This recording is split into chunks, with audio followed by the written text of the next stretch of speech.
Let's switch to another crisis where American power and diplomacy, certainly our interests, are engaged in. That's the Gaza war. The United States just vetoed another UN resolution yesterday calling for a ceasefire in the Gaza war. I want to ask you whether you think that veto was wise, but more broadly, President Biden and Prime Minister Netanyahu increasingly seem to be on a collision course, in which Biden tries to get a de-escalation of the crisis in Gaza, and Netanyahu seems to be resisting. You're a longtime watcher of Bibi Netanyahu. What advice have you got for President Biden now in dealing with this crisis, which has caused so much suffering on both sides, but also it still has the risk of becoming a much bigger, much worse conflict? I think that part of the problem is the United States needs to understand that, unlike on a lot of other policies, Netanyahu on the two-state solution has a lot of popular support in Israel. I think there continues to be an underestimate uh, outside of Israel on the traumatic effect on Israel of October 7th.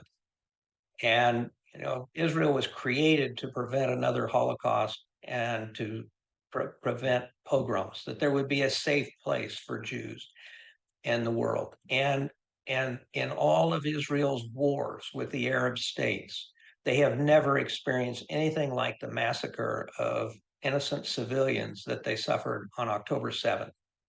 And I think it has had a huge impact psychologically inside Israel. And and so I think that the administration was correct after October 7th in the very strong support that they provided for Israel under those circumstances. I think that the retaliation against Hamas in Gaza has proceeded, I think the administration has also taken the right position in terms of pressing harder for more humanitarian relief, more food, more medicine, and so on, and more effort to prevent collateral damage, to prevent the killing of innocent Palestinians. This has been made much tougher by Hamas's approach, which is to integrate themselves with the civilian population so that there is no way to get at Hamas without going through innocent civilians. This is what the Taliban did. This is what Hamas does. And it makes the situation all the more complicated for Israel. My own view, David, is that while we have to state that ultimately a two-state solution is the only solution, we have to recognize that it's going to be a long path to get there. And the notion of recognizing a Palestinian Authority as a state now, I think, is a huge mistake. Um, there has to be a process, a sequence of events, some established criteria of changes that have to happen in the West Bank, in the Palestinian Authority, and among the Palestinians themselves with Arab support, that over time will allow some confidence to be built on the part of the Israelis that a Palestinian state next door is not going to be an existential threat to Israel, is not going to be a threat for another October 7th.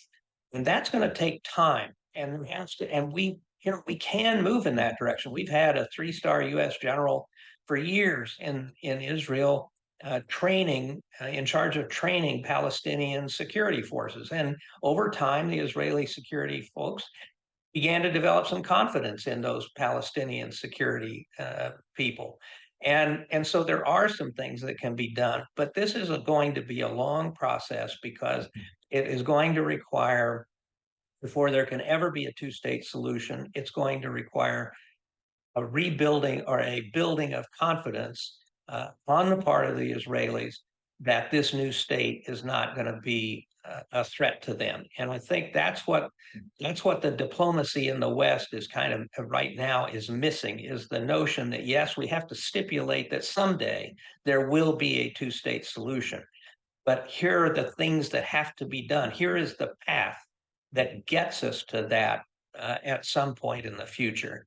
I've disagreed with Netanyahu on a lot of things over a lot of years, but he does have a point when he says, when you want me to negotiate with the Palestinians, am I negotiating with the Palestinian Authority that might be willing to recognize Israel, or am I negotiating with Hamas that declares the existence of Israel to be something they will always fight against and try to destroy this country? Which Palestinians am I negotiating with? Until we can give the Israelis some confidence on that score, I think we're not going to have much success on the diplomatic front.